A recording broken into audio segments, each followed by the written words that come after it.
तो आज हम एक ऐसे टॉपिक के बारे में बात करने जा रहे हैं या फिर ऐसी चीज के बारे में बात करने जा रहे हैं जो डिसाइड करता है तुम्हारी सक्सेस, तुम्हारा हैप्पीनेस और यहाँ तक कि तुम्हारा कॉन्फिडेंस। तो हाँ, आज हम बात कर रहे हैं हमारे माइंडसेट के बारे में। बिकॉज सच्चाई यही है कि तुम्हारा दिन, तुम्हारी लाइफ कैसी चलेगी ये डिपेंड करता है तुम्हारे माइंडसेट के ऊपर। तो हाँ, मैं माइंडसेट तो कर रहा हूं, पर माइंडसेट एक्चुअली में होता क्या है? Mindset is a way you think, your attitude, your belief and the way you see the world.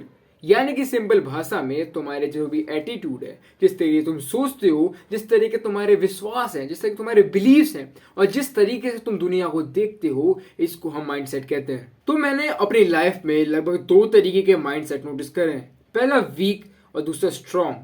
पहले बात करते हैं हम वीक माइंडसेट के वाले लोगों की। तो जिन लोगों का माइंडसेट वीक होता है वो हर प्रॉब्लम को या फिर हर डिफिकल्ट सिचुएशन को हमेशा कोसते रहते हैं, उससे कभी भी इम्प्रूव या कुछ भी लर्निंग नहीं लेते हैं।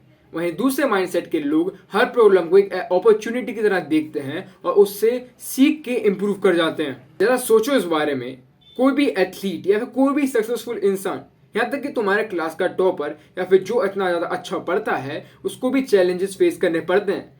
लेकिन वो हर चैलेंजेस को फेस करते समय ये नहीं बोलता कि इसको मैं नहीं कर सकता या फिर मेरे साथ ही क्यों। वो बोलते हैं कि मैं इसको कर लूंगा या फिर इससे मैं सीख लूंगा और सीख के इम्प्रूव कर जाऊंगा। इसका एक काफ़ी अच्छा एग्जाम्पल दे सकता हूँ। जैसे कि हमारे क्लास के अंदर में या फिर हमारे ड्यूटीज़ के टाइम पे हमारे सीनियर्स हमारे वार्ड्स में आ जाते हैं कई बार और हमसे सवाल पूछते हैं, क्वेश्चन पूछते हैं related to the procedure, related to the medicine, कि मेडिसिन कौन सी कहाँ लगेगी, इसका यूज़ क्या है, इसका साइड क्या है, इसके ड्रॉबैक्स क्या हैं, ये सब हमसे पूछते हैं। जिसके अंदर में कुछ बच्चे जवाब दे पाते हैं, कुछ नहीं दे पाते हैं। लेकिन उनके जाने के बाद बच्चों का रिएक्शन काफ़ी ज़्यादा अंतर होता है। मैक्सिमम बच्चे जो वीक एटीट्यूड के साथ में, वीक माइंडसेट के साथ में रहते हैं, वो बोलते हैं कि आते क्यों हैं, ये सीनियर्स क्यों आए, क्यों पूछ रहे हैं हमसे सवाल, जो कि गलत है। वहीं पे दूसरे बच्चे जो कि कुछ ही होते हैं और जो कि क्लास के टॉपर भी हैं, वो कहते हैं कि ये हमको आए हैं, हमको चैलेंजेस मिला है, मेरे को नहीं आता, मैं उसको सीख लूंगा। वो उसी टाइम ही उन्हीं मेडिसिन को याद कर लेते हैं, उन्हीं साइड, उन्हीं रूट्स को सभी को याद कर लेते हैं और वो इम्प्रूव कर जाते हैं। तो उन सीनियर्स के आने का कोई नुकसान नहीं है, बस फायदा है। अंतर किसके अंदर में आता है? डिफरेंस आता है सिर्फ माइंडसेट के अंदर में। वीक माइंडसेट वाले लोग कहते हैं कि हमारे लिए प्रॉब्लम है, लेकिन स्ट्रॉन्ग माइंडसेट वाले कहते हैं हमारे लिए अपॉर्चुनिटी है, अपॉर्चुनिटी है सीखने की।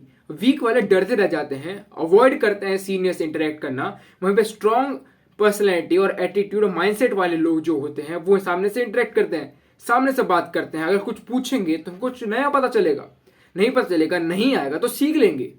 बस फायदा हमारा ही है, नुकसान किसी का नहीं है। इस माइंडसेट के साथ में जो स्ट्रॉन्ग लोग होते हैं वो इंप्रूव कर जाते हैं, इवॉल्व कर जाते हैं। वहीं पे वीक माइंडसेट वाले नीचे रह जाते हैं और पीछे रह जाते हैं। बस सब अंतर है माइंडसेट का। तो मैं बस इस वीडियो से ये चाहता हूं कि जब भी तुम्हारे सामने कोई प्रॉब्लम या कोई चैलेंजेस आए, तुम ये ना कहो कि व्हाई मी, तुम ये कहो कि मैं से क्या सीख सकता हूं और कैसे मैं इस प्रॉब्लम से इवॉल्व कर सकता हूं।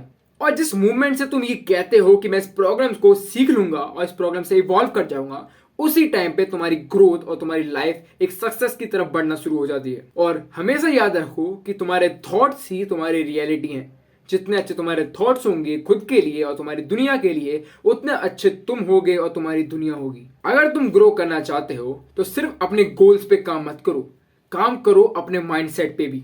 तुम्हारा माइंडसेट ही है जो तुमको कॉन्फिडेंट, सक्सेस, हैप्पीनेस, जो भी तुम चाहते हो वो दिलाएगा। Because mindset is everything, it is the foundation of everything. बस आज के लिए इतना ही।